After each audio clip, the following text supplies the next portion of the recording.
Greetings, geeks and geekerellas. It is me, I am back. Black Lightning, again. And excuse the more businessy attire. I had a bit of adultery to do today. And just for the record, no, I am not married. That is a reference to one of my favorite web shows out there. 10 points to those who get it. But anyway, so this was a really good episode. I mean, I've got another review to do, so I'm going to probably try to keep this short, but that was still a really good episode. I mean, we open up with 2 bits of all people.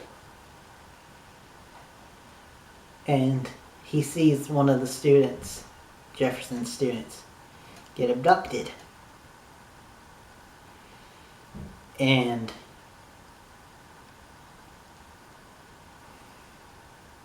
then we see Jennifer investigating the lab that Gambi told her about as full-on thunder. But, of course, she does the smart thing and doesn't break the machine, maybe hurting the person inside. She goes to get her dad so that they can go in together and give it a softer touch. But when she does and they come back, it's clear someone saw her because all of the crates are gone. I mean, her dad believes her. I mean, he naturally believes her because she's his daughter, but also because he can see trails of people dragging some big things. But before they could do anything about it and investigate more, they get a butt ton of people shooting at them with submachine guns. First, Jeff covers them in a shield dome thing, then Jennifer steps out and does this badass back flip, like, well, not backflip, but does like this badass flip to land on the ground, like, all Hulk smash style. Thunder smash.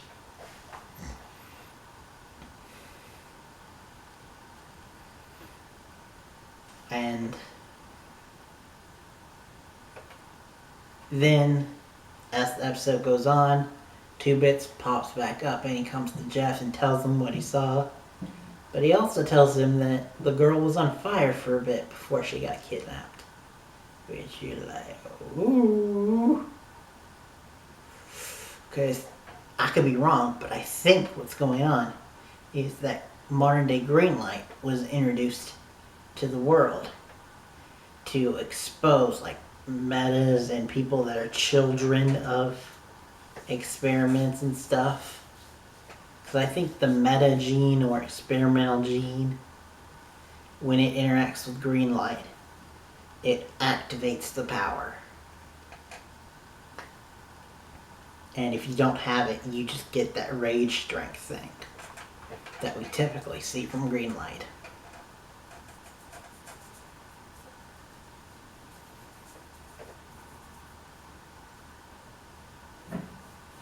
And so Jeff has to hide his kids because they're probably discovered Jennifer. So Anissa is in charge of taking Jennifer and looking after her.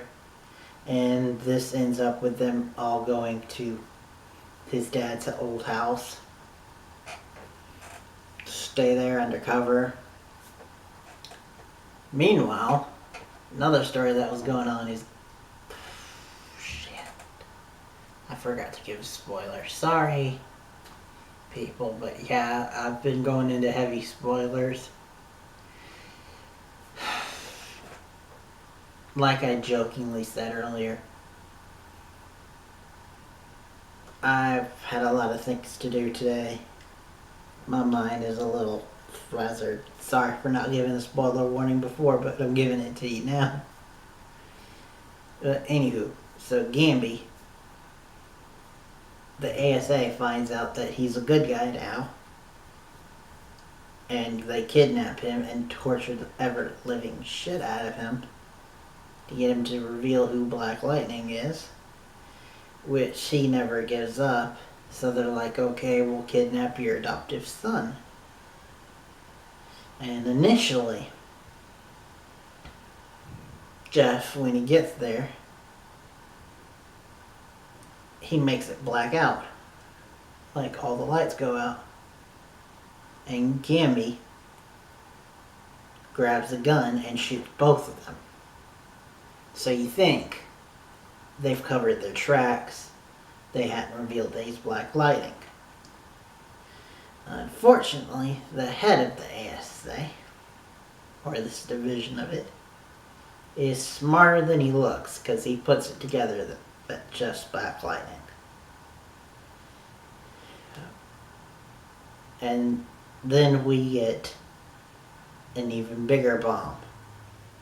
Because earlier, after he rescued him, Gambi told Jeff that you need to look out for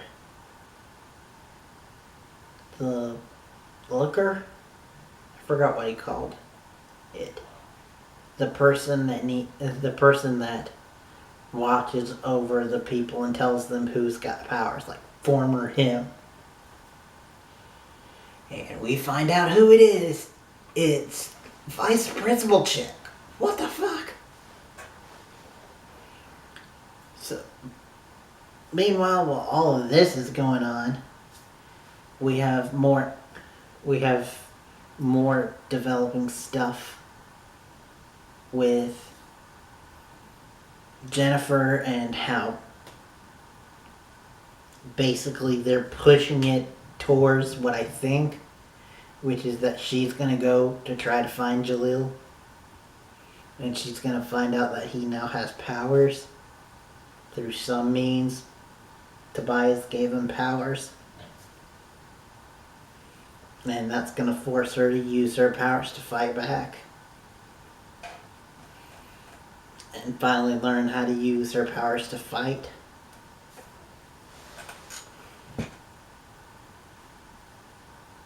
But yeah, speaking of her, not only do they do that, but they also go more in depth with their powers. They explain it that basically Jeff is like a battery. He can absorb energy and then put it out somewhere. While Jennifer is just a straight up generator. Always making lightning. Which, I gotta give it to the effects team there, because that was a really good effect. It, in my head, was a little bit reminiscent of the Speed Force and when Firestorm would fire up, but it was still its own unique thing that looked amazingly like the comics. But anywho, we had some cool other side stuff that I forgot to mention, like with 2-Bits, a follow-up with him and Black Lightning, which was really funny. A subplot thing with Lala where he gets another tattoo and it's the kid that he killed in episode 2. So now he's got more than one ghost. Which, a friend of mine, Mr. J of Mr. J's Reviews, said that he thought that maybe Lala was going to be Tattoo Man. And I recently looked into it, and Tattoo Man says that his tattoos are sins. Like his sins. So, I'm thinking maybe he wasn't too far out. Because this is both people that Lala have killed. How he came back, I still have no clue how the hell he came back, but anyway, there's also a cool thing with Lala's, I think it's his nephew or kid that he was raising in the early season. The one that spurt fake blood at Jennifer. There's a cool thing with him too that really proves that Jeff is a teacher principal first, superhero second. Which is really cool and different, but sorry there, Bruce. Anywho, I've talked for way too long now. I gotta get to my second show. I will see you guys then. Till next time, and beyond.